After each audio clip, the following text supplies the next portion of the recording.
નમસ્કાર મિત્રો, good morning, જય શ્રી કૃષ્ણ। આજે છે પૂનમ અને હનુમાન જયંતિ અને આજે આપણે રાખેલો છે મારુતિ યજ્ઞ।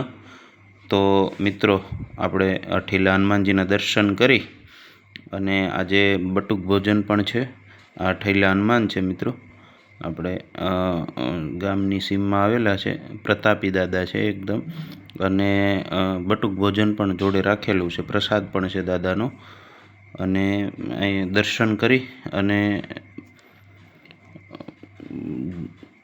ગામ બાળક મિત્રોને બટુકોને જમાડી અને આપણે આજે હનુમાન જયંતિ આવી રીતના ઉજવીએ છીએ દર વખતે મિત્રો। અને ગામના બાળકો બધા બટુક ભોજન લેવા આવે, તો બધા મિત્રો બટુક ભોજન લઈ સાથે સેવક ભાવિ ભક્તો અને સેવકો પણ જોડાયા છે। જો મિત્રો બટુક ભોજન બધું અમે જાતે જ બનાવીએ છીએ, પ્રસાદને ટોટલ વસ્તુ, અને જાતે બનાવીને જ કોઈ વસ્તુ તૈયાર નથી લાવતા। ડીજેના તાલે ભગવાનને વાતે ગાતે આખો દિવસ શરૂ રાખીએ છીએ પ્રસાદ, અને ભાવિ ભક્તો પણ વટે માર્ગું પણ લે પ્રસાદી અને જોડાય। આપણે હવે મારુતિ યજ્ઞ, જો મિત્રો આ જાતે જ આપણે મારુતિ યજ્ઞની સ્થાપના કરી હતી, જાતે જ બનાવ્યું અને જાતે જો લીપણ કર્યું છે આખા યજ્ઞમાં। આવી રીતનો તૈયાર કર્યો છે યજ્ઞ કુંડ આપણો વ્યવસ્થિત। મિત્રો તમે પણ કોમેન્ટ કરજો, અમારો યજ્ઞ કુંડ અમે જો જાતે જ બનાવ્યો છે આવી રીતના, તમને ગમ્યો કેવો લાગ્યો જણાવજો કોમેન્ટમાં જરૂર। અને આમાં મેં, તેજલ અને બીજા અમારું ગ્રુપ આખું જોડાણા હતા યજ્ઞમાં કુંડ બનાવવા માટે, અને જાતે જ લીપણ કર્યું બધું। આવી રીતના આપણો યજ્ઞ શરૂ કર્યો, પછી જુઓ તમે આવી રીતના મિત્રો અમારો યજ્ઞ શરૂ કર્યો છે।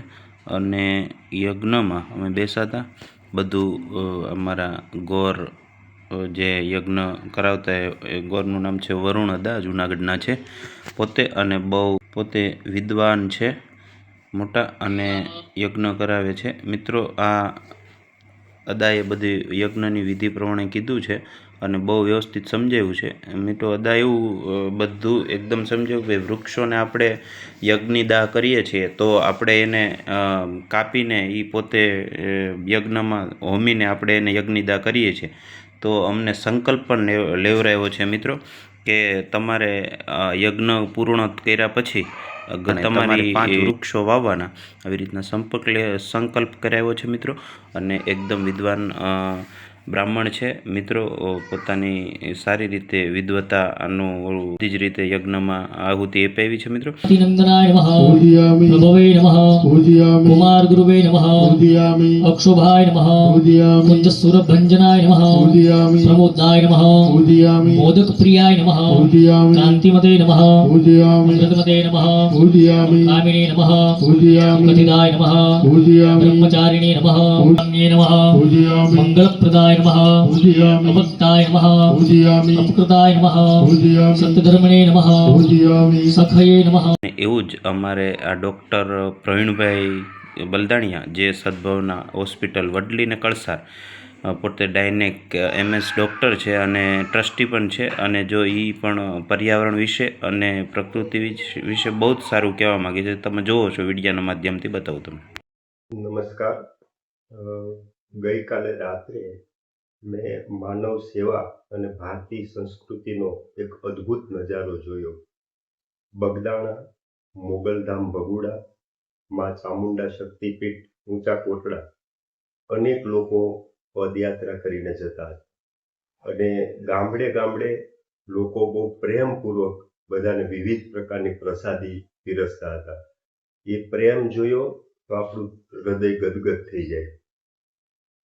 એની પાછળ આપણે જેમ માનવ સેવા કરીએ છીએ એમ રાષ્ટ્ર સેવા અને પર્યાવરણ સેવા પણ એટલી જ જરૂરી છે। મેં એની પાછળ જોયું કે ઘણું બધું પ્લાસ્ટિક અને કાગળિયાઓ ત્યાં આજુબાજુમાં વેર વિખેર ઢગલાબંધ ભેગા થઈ ગયા છે રસ્તા ઉપર।